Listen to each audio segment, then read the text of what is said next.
et bienvenue dans votre journal. À la une des derniers jours, au Brésil, la foudre s'est abattue sur une manifestation de partisans de Jair Bolsonaro faisant 89 blessés.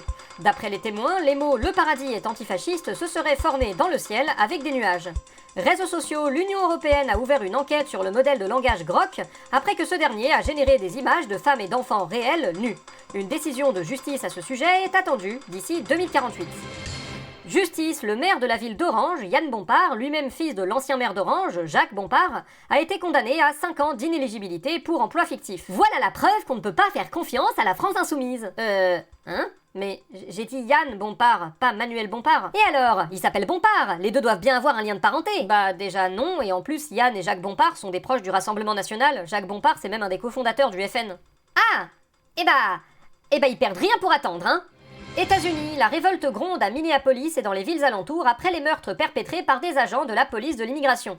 Donald Trump, vous êtes accusé une fois encore d'envenimer la situation et de soutenir les meurtriers. J'ai rien fait moi madame, c'est eux d'abord. Qui ça, eux? Bah les démocrates bien sûr, qui ce serait d'autres? C'est pas les démocrates qui ont mis votre Gestapo local sur pied? Mais non, mais c'est le maire et le gouverneur qui poussent à l'insurrection avec leur rhétorique pompeuse, dangereuse et arrogante. Waouh, vous avez pensé ça par vous-même ou on vous l'a écrit? Bah on me l'a... Mais oui, bien sûr que j'ai pensé ça par moi-même, pourquoi vous dites ça? Pour rien, mais vous êtes sérieux? Une rhétorique pompeuse, dangereuse et arrogante? Bah oui, pourquoi? Ce sont les démocrates qui ont une rhétorique pompeuse, dangereuse et arrogante. Bah oui. Pas vous. Bah non, moi j'ai toujours raison, donc c'est pas pareil. Numérique, la loi pour interdire les réseaux sociaux aux moins de 15 ans est arrivée à l'Assemblée nationale, portée par une députée du groupe Renaissance.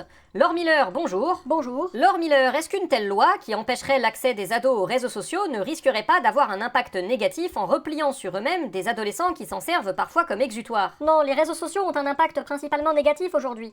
Ils font visionner des contenus violents et des appels à la haine aux jeunes, et les rendent addicts. Mais ça, c'est pas la faute des réseaux sociaux en eux-mêmes, c'est la faute des multinationales qui créent des algorithmes addictifs pour maximiser leurs profits et limitent la modération pour économiser de l'argent. Et je vous ferai remarquer que les adultes en sont tout aussi victimes que les enfants. Je sais pas, mais... Au fond, est-ce qu'il ne faudrait pas surtout réguler les algorithmes et la modération, et pour tout le monde? Je pourrais encore aller sur Instagram si c'est le cas? Peut-être pas, Non, parce que moi je veux pouvoir aller sur Instagram quand j'en ai envie, donc il fallait bien trouver un entre-deux. Je vois. Et avant notre entretien, voici une page de publicité. Vous avez des problèmes dans votre vie? Ah oui alors! Lesquels? J'ai le dos qui gratte, du mal à payer mes factures et le prix des œufs est trop élevé. Eh bien, j'ai le plaisir de vous annoncer que nous avons la solution. Les taxes! Les taxes, c'est le meilleur moyen de régler tous vos problèmes et d'obtenir absolument tout ce que vous voulez. Président Trump, le Danemark ne veut pas nous vendre le Groenland! Mettez-leur 100% de taxes. Président Trump, le Canada va signer un accord commercial avec la Chine. Mettez-leur 1000% de taxes. Président Trump, la journaliste qui attend dans le hall refuse de coucher avec vous. Mettez-lui 10 000 millions de taxes. Les taxes! Utilisable uniquement si vous êtes président des États-Unis. Pour notre entretien du jour, nous nous retrouvons avec la secrétaire nationale des écologistes, Marine Tondelier. Marine Tondelier, bonjour. Une autre Marine est possible! Marine Tondelier, ce week-end, vous avez annoncé la date de la primaire du Front Populaire 2027, qui réunit pour l'instant le Parti Socialiste, les écologistes et leurs alliés.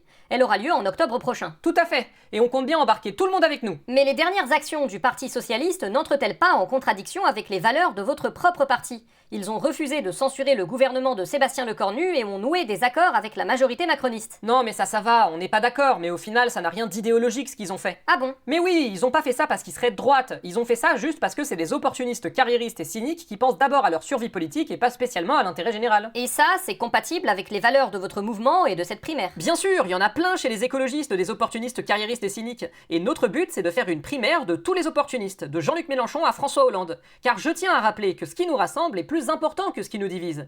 Et ce qui nous rassemble, c'est qu'on veut tous prendre le pouvoir et placer nos potes à des postes importants. Un beau discours unitaire. Nous vous souhaitons une soirée. À bientôt.